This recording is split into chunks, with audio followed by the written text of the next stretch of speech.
All right, let's move over to the Dortmund Leipzig game. Stefan, a little bit, how I'm gonna describe this the most polite way. It was it, it was a game I think that was interesting to watch because of how much was on the line for both sides, right? Leipzig, of course, the team that is by many now considered the team that is going to hunt Bayern Munich for the title, and then Dortmund, after all the things that had gone wrong for them, Nuri Sahin, of course, under special observation for this match, and I watched this game, and both you and I were very active in the chat today, in the Substack chat, and we were talking about it during the game, and it just felt very choppy. In particular when you watched the Friday game, right, and you saw two teams that tactically, in particular, were at the very highest level, and then you compare it to what we've seen in this match, it didn't seem like a very good football match to say the least. And so, Dortmund win it. They win an ugly game. It's 3 massive points for them. For Leipzig, I think it's a very disappointing because once again, I thought the attack was quite disjointed. So I guess that's really what we can take away from it. It's for Nuri Sahin, it's a lifeline, and for Leipzig, it's a huge disappointment. Yeah, I mean, it just felt to me like a game that Dortmund had to win. That felt like the real difference between these two teams. I know that's maybe a really rudimentary way of looking at it and almost like a cliche to say, oh, well, one team wanted it more than the other, but Dortmund kind of walked onto the pitch on Saturday evening undoubtedly, with a point to prove. It was a game, as you said, they more or less had to win. Everyone expected them to lose it. That's maybe something that seeped into Leipzig's own performance, where they more or less had a pretty easy run of it in the German Cup because they played a St. Pauli side that attacked them and kind of opened up to them and kind of made things a bit easier for them in an attacking sense. And Leipzig just were absolutely distraught. They were completely devoid of any sort of passion, any sort of planning, any sort of tactics. They played the most simplistic 4-4-2 football. We were talking to subscribers in the chat. I was like, it's reminded me of watching the Premier League when I was a kid, where it was this kind of 4-4-2 system where Leipzig were just thumping it up the park to the two strikers in the hope that, Openda will turn a defender. Obviously, Emre Can was playing centre defence, so it's maybe not the worst idea in theory, or that he'd head it on to Sesko or vice versa. But what it meant was that Leipzig just never, ever, ever got any kind of hold on this game. They never had possession. They never had the numbers in midfield to dominate the game. Vermeeren and Hidara, I believe it was, were both chasing shadows for the majority of the game. And it just meant Dortmund just kept getting the ball back and kept getting chance after chance after chance. And, a lot of the times it didn't work out. Obviously, Bino Gittins is still quite a raw player, and Maximilian Bayer is by no means a right winger. But because they just had so much of the ball and so much possession and so many chances to just basically attack this Leipzig defence, eventually it worked. And I was equally impressed with Dortmund as I was kind of disappointed in Leipzig, to be honest with you, because, we do like to make a point of praising Marco Rose. We do think he's probably one of the better head coaches in the league. But this determination to play Sesko and Openda in the same team does at times seem to be this kind of crippling compromise that undoubtedly, in my opinion, cost Leipzig in this game. It was a game in which had they played another central midfielder, I know technically they had a third and Baumgartner in there. Yeah. He was kind of playing off the right. Nusa was playing off the left. It's the way that Leipzig do sometimes play. They play this kind of 4-4-2 with two wide inside forward sort of players. But in practice, it just meant that Leipzig just had no control over this game whatsoever. And yeah, it's a game in which Dortmund probably quite surprised at how easily they won it, to be perfectly honest with you. But should take away from what I thought was an outstanding performance from Dortmund. They looked like 11 players on the pitch who were determined to play for them. Sebastian Kehl actually said after the Wolfsburg game, which I thought was quite interesting. It was, on the one hand, there was that kind of dreaded vote of confidence that you get from the bosses at a football club just before they sack a manager. But one of the points he made was, he's like, look, all these guys are trying as hard as they can. They're all playing for the head coach. They're not as if the guys have down tools. It's not as if there's egos in that team who don't want to play for them. Although there have since been reports that Gregor Kobel reportedly wants to leave the club because he's pretty fed up with how things are going.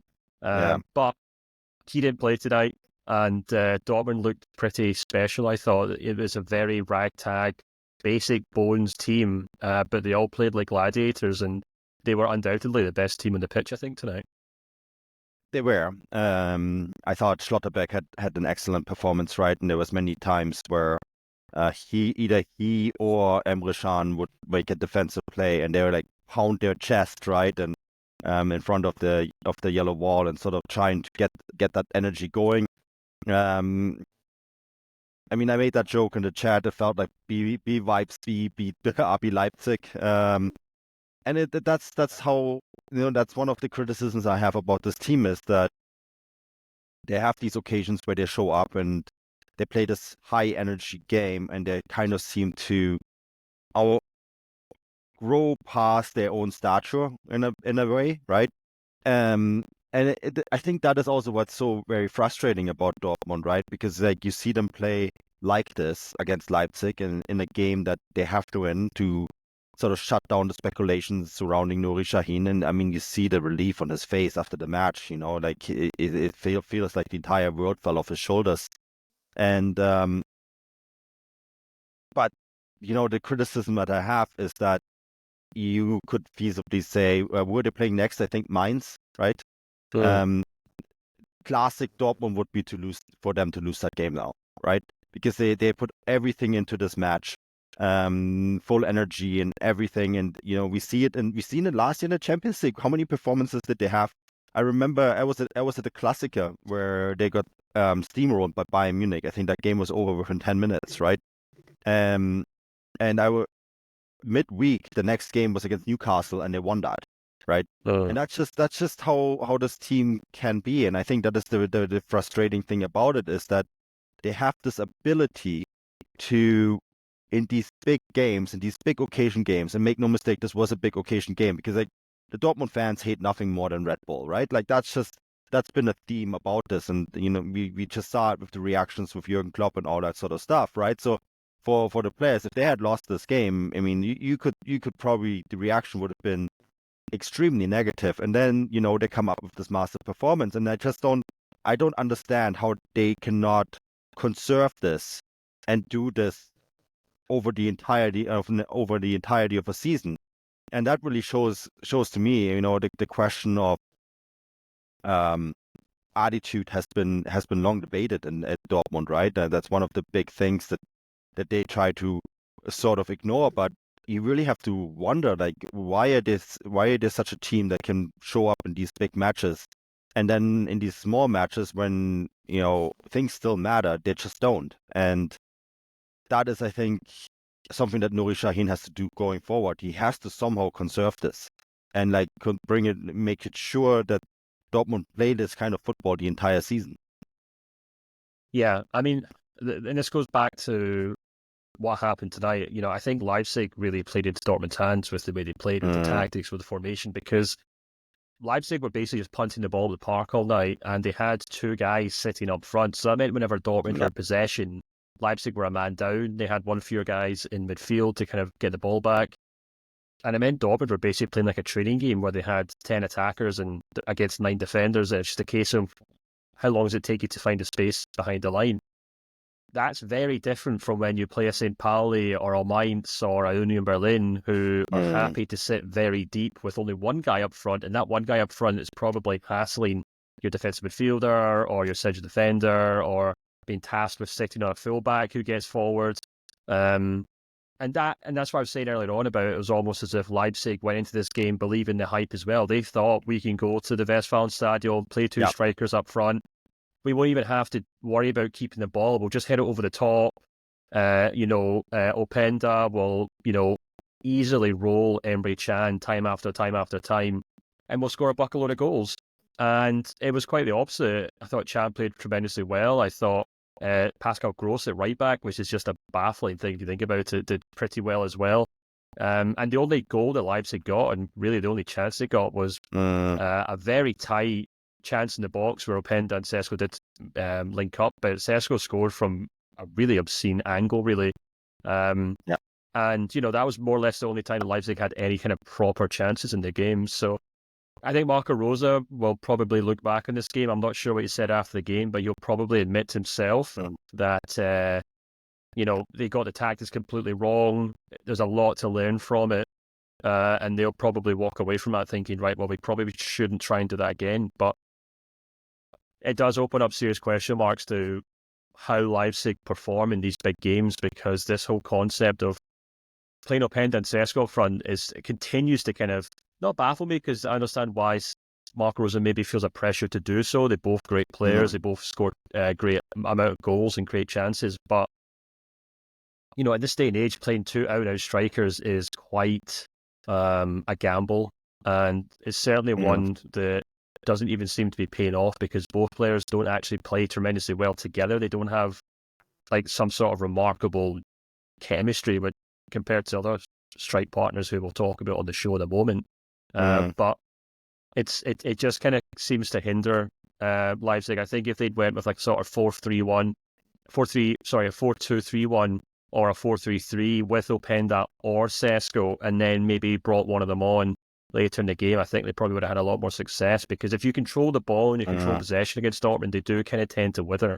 So you're absolutely right. We'll have to wait and see how Dortmund react to this game, because the nature of how Dortmund are playing this season is you could see them quite easily going to Mainz and finding it very frustrating.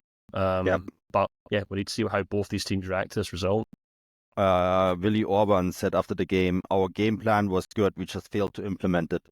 And then Peter Gulassi said, "We were really sloppy on the ball today, but we knew it would be difficult here to lose if we lose possession quickly, which is what happened." So, that actually sums it up really, really well.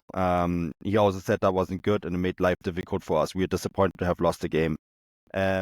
Absolutely right. I think the Leipzig players know it. They weren't able to hang on to the ball long enough to really give it a go, right? This prevalence to win possession and really quickly play the ball forward, I thought was a very, very rudimentary tactical approach, right? To try to just punt the ball forward and hope that Sesko and Openda somehow jump on it and make the most out of it. It just made for a really sloppy looking game, and I think didn't serve Leipzig well at all. I think one of the subscribers asked us whether this would have been better with Harvey on the field, whether there would be more structure. I'm not sure that's necessarily the case, because he hasn't been the best when it comes to decision making this season either, right? I think you kind of hit the nail on the head here, is that maybe with one of those two attackers off, right? Because you can still hit Dortmund on the counter on possession-based football by just playing Openda or Sesko. You don't necessarily need both. In fact, I actually thought that their play got a little bit better, like once Openda came on, Uedraogo came on, once Campbell came on, right? There was more structure. Campbell has that chance very late to equalize, right? Just doesn't fall to him right in the box. And, so you maybe playing with just one striker and trying to get a little bit more structure into that midfield is actually something that would serve RB Leipzig a little bit more going forward, because I get the sense that Openda and Sesko don't always play well together. Yeah, I mean, the thing about Xavi Simons is, you're absolutely right. He's not had a good start to the season, and he does have a tendency to kind of lose his head in these big games. But I think he would have actually made a big difference in this game, simply because he would have watched these long balls going over the top of him all game, and he would have basically started demanding the ball. He would have started demanding that he get the ball to his feet, and they start trying to play him into possession. And whether that would actually work or not, it's impossible to say. But I think it would have made a huge difference to how Leipzig played. And I was intrigued to see how Baumgartner would do in this game, and I was a little disappointed, because instead of trying to take the ball and play it at his feet, he felt quite compelled to just do the whole box-to-box thing and just kind of bounce off players in the middle of the park, which is maybe some of his strengths at times. But all those kind of Leipzig midfielders just really struggle to kind of get any sort of possession in this game. And I think ultimately, it undoubtedly cost them. And I thought they didn't have any kind of control in the game whatsoever. and they were left kind of chasing Dortmund around the pitch for 90 minutes. Yeah, no, I mean, really good match day for Bayern Munich, right? Not a great match day for Leverkusen, Leipzig, well, Dortmund, but they're so far behind now too. Yeah, I think for Bayern Munich, who had an excellent game against Union Berlin, they will be looking at this and say, well, this worked out really well for us. We finally cleared the top of the table. Of course, Bayern still have to play Leipzig. We'll have to see how that goes. But right now, I think Bayern Munich are the big winners of the match day.